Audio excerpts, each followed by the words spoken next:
Je suis sur un groupe d'échange de conseils.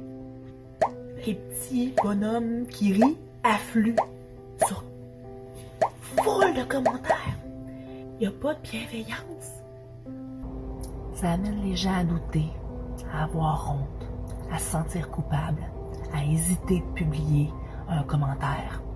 D'ailleurs, j'ai vu quelqu'un qui a effacé son commentaire à la suite de tout ce que les gens lui avaient marqué de disgracieux.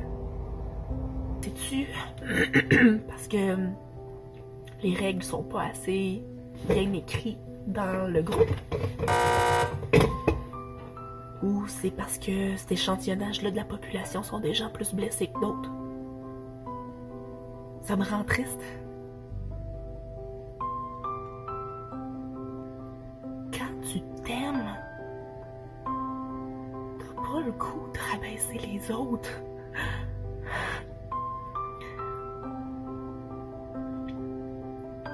Quand tu t'aimes,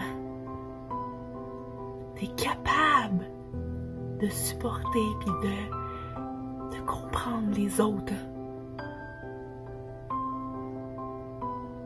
J'ai un besoin d'harmonie, de bienveillance, de paix, je crois en la force de ces concepts-là.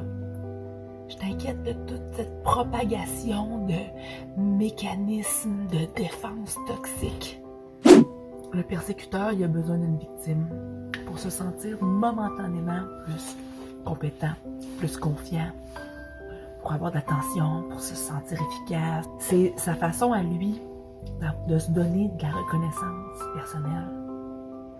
Il va recevoir de l'affiliation d'autres personnes dans le groupe, d'autres gens qui sont comme lui. Ça va créer un lien d'affiliation. Tout ça répond à un besoin d'amour, mais aux dépens des autres. C'est pour ça que c'est toxique.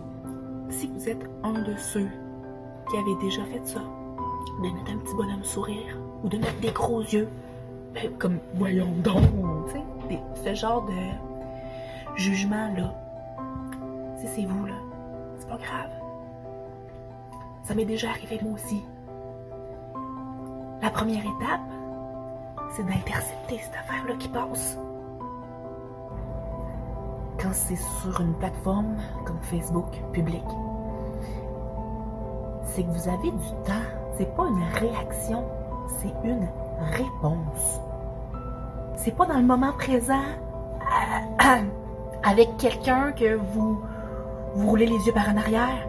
Ça, ce genre de réactions-là sont plus dures à gripper. Mais sur un forum, vous êtes capable d'intercepter vos pensées qui aident pas à l'estime personnelle des autres. Donc, première étape, intercepter ce qui vient de se passer. Deuxième étape, j'allais vous dévoiler la solution aux besoins universels d'amour. Mais j'ai décidé de ne pas le faire. L'essentiel de mon message, je vous l'ai dit. Faites un petit effort pour filtrer ce que vous avez le goût de dire en commentaire sur les réseaux sociaux. Puis choisissez vos petits émoticônes judicieusement. Si le cœur vous en dit, vous pouvez vous engager à essayer de reconnaître vos sentiments. Qu'est-ce que les publications ont déclenché en dedans de vous? Et essayer de relier ça à vos besoins. Il n'existe pas beaucoup de sentiments puis de besoins. Puis on vit toutes les mêmes émotions. Fait que on n'est pas exceptionnel. C'est pour ça que quand on arrive à plus se comprendre, on arrive à plus comprendre les autres.